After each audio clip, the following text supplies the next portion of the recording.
Turn your head and cough. Set number 4. This is Ssak versus Crazy-Hydra. He's crazy. Anyway.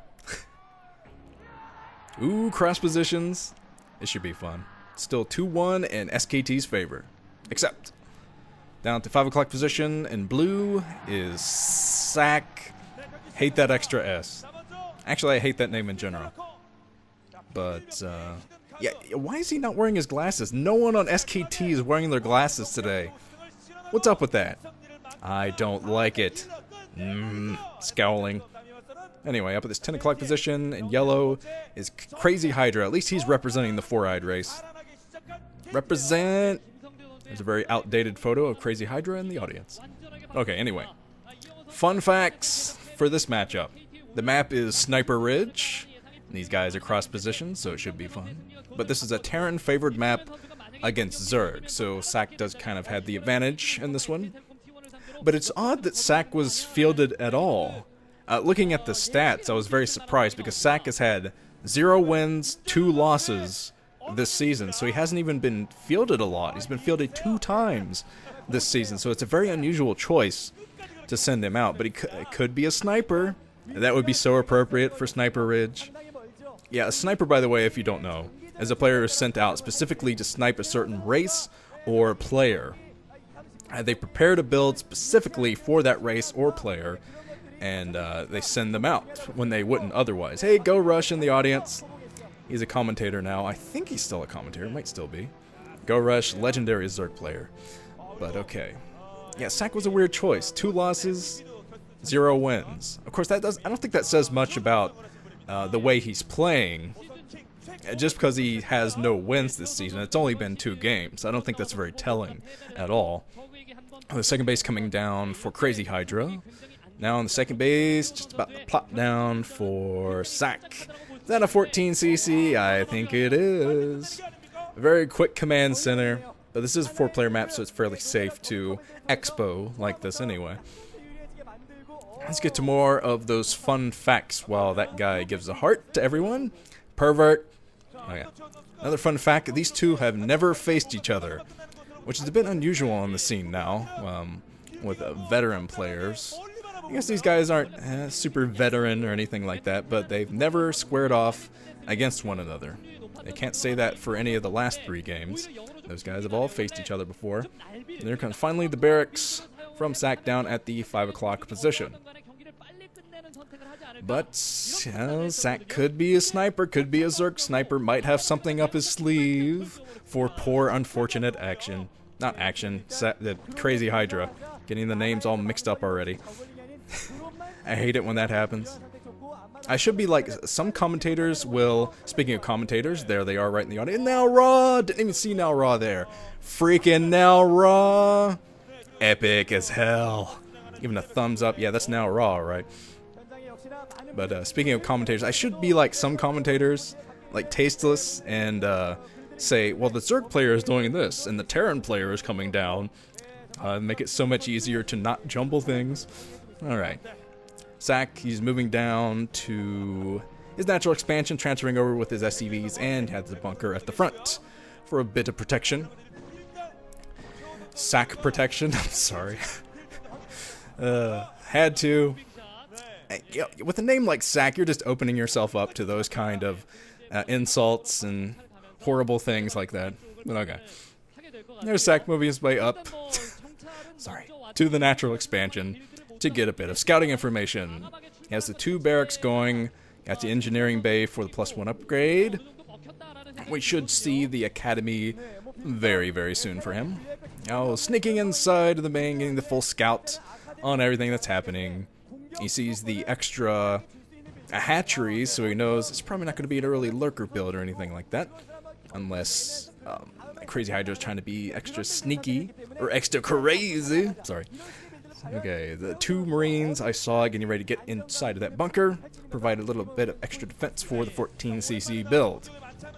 But with an econ build like this, a Terran player is extremely strong in the mid to late game. At the beginning of the game, not so much. They're open to Zergling run-bys, stuff like that, so Crazy-Hydra might want to think about a crazy little Zergling run-by. try to get past this, but with this additional blocking at the front with a supply depot like this, Zergling run by is going to be extremely difficult.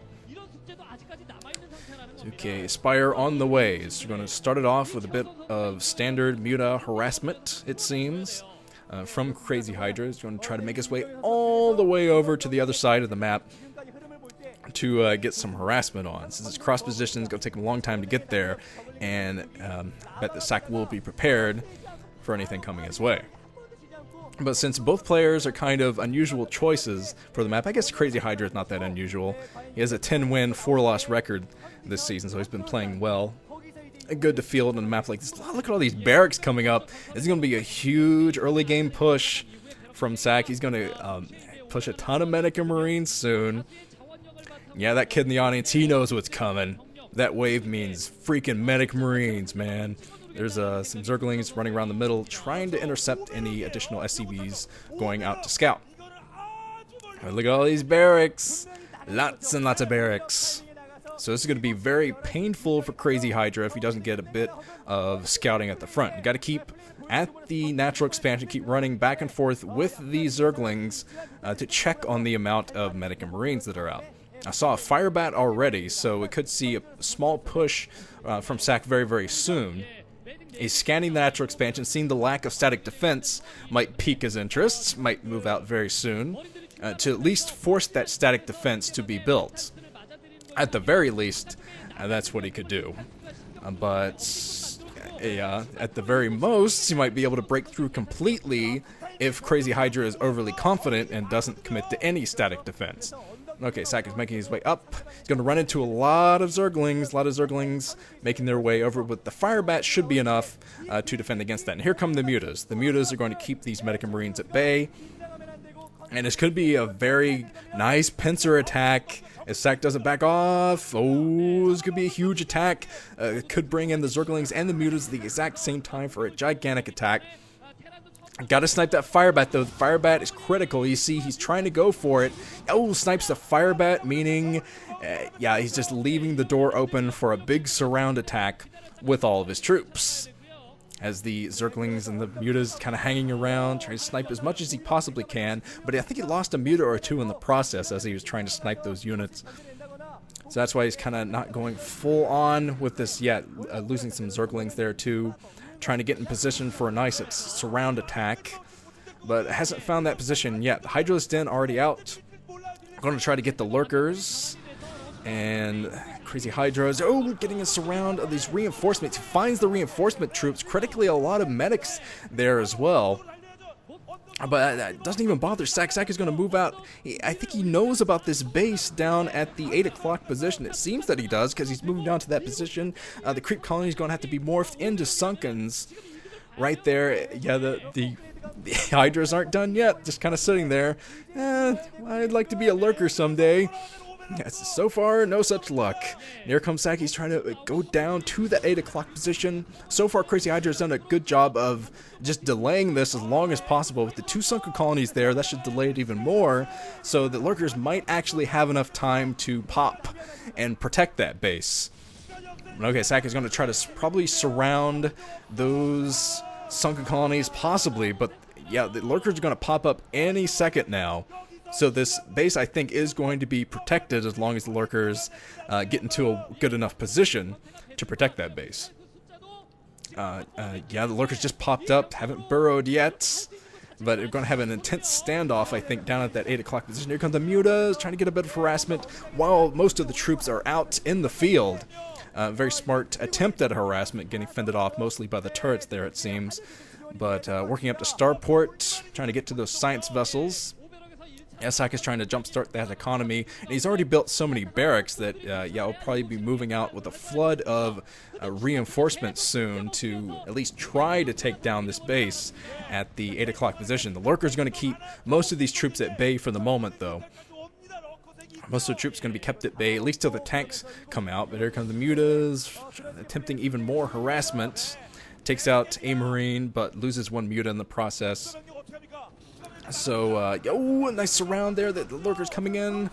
1 lurker still left. There was a scan from Ssak, so he did take out 2 of the lurkers, but most of his troops are dead here. I don't see these troops doing anything else down at this 8 o'clock, position, at least until the reinforcements arrive. And Crazy-Hydra is positioned in a way that he could take out all those reinforcements that are coming down the map. Has the circlings out in the middle. He's prepared for that. So it cleans up the rest, all the medics and everything dead. So now he can position a lurker at the top of the choke, which will pretty much negate any possible medic and marines push at the front. But okay, the hive is up already, which means we're getting to defilers. There are going to be defilers very soon. Going to need it to protect these lurkers. One lurker goes down before it can get to the high ground area. But the lurkers are going out into the middle of the map now. Yeah, all these troops kind of grouped together for one big attack, I think. If Crazy-Hydra can get lucky, I think he'd pretty much take out everything that Ssak has. It just has the 3 medics, and they're all the lurkers getting prepared for the big push. And here come the tanks. Tanks coming in, irradiate being researched at the science facility. Let's see, Ssak is just trying to find the troops in the middle, pick off what he can, without being completely aggressive. He's not being completely aggressive now because he knows the lurkers are out, and he could easily fall into a lurker trap, a stopped lurker trap. So he's just biding his time, just taking out what he can until his reinforcements arrive and he feels confident and moving out, scanning with the science vessel. Not scanning with the science vessel, but just getting the vision with the science vessel. Now he knows what the lurkers are, and he's going to push that, push the 8 o'clock base again. He's got the tanks there outranging the lurkers, so the lurker's going to fall back to probably the high ground area at the 8 o'clock position. Oh, one lurker getting caught there. Rally point mistake. Actually, just pathfinding error there by the computer. Thank you, pathfinding, StarCraft pathfinding. But the lurkers on the top taking out 2 of the tanks, but still one of the tanks is going to be a big threat to the remaining lurkers on the high ground. Yeah, with that one single tank, Ssak should be able to push his way up to the 8 o'clock. He's got to get on top of that choke, and he'll be able to take out this base. But until he gets to the top of the choke, not going to be able to do it. The Nidus Canal, here comes a defiler. He scans, finds that the defiler is going to irradiate that first. So he saved up the irradiate specifically for that defiler. The defiler is going to go down, but thankfully for Crazy-Hydra, he does have additional defilers ready to go. He already popped one out of this Nidus Canal to defend this base. We're going to throw down some Dark Swarm on top of this choke. Yeah, he's ready to go, moving forward with all of his lurkers under the Dark Swarm. Ooh, going to be a deadly attack from Crazy-Hydra, but now Crazy-Hydra is defending that 3rd base. He's going to be able to defend that 3rd base just fine now. Another factory being built by Ssak over there. He tried to do a bit of harassment inside that main too, I saw, with a dropship, but I'm not sure exactly how successful that was. All I saw were Terran troops dying in that attack. Some more piecemeal Terran troops in the middle being kind of grinded down a bit. Oh, the Muta's being caught here. The Muta's caught. 1 Muta left. So any Muta strategy that that Crazy-Hydra is thinking of, he's going to have to definitely divert from that now, because he's not going to be able to do much from those Mutas at this point. Not that he would have anyway, with the science vessels out with irradiate. But now that more factories are being built, you expect a lot of vultures in this game. The vulture is going to be a big pain in the ass, laying mines everywhere, so the ground army is going to have a tough time. Zerg ground army. The natural expansion at the 8 o'clock position being built now. Saw the hatchery coming up at that position. A few more lurkers positioning themselves to defend this base. With defilers in tow, that shouldn't be that hard to do. I haven't seen many tanks in this game since Ssak is committing himself to the vultures at this point. It's going to be a while before the tanks are that much of a threat again.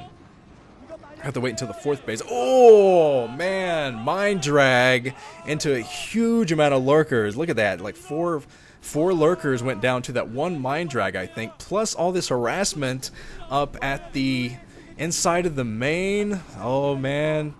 Yeah, Ssak is causing a ton of damage now.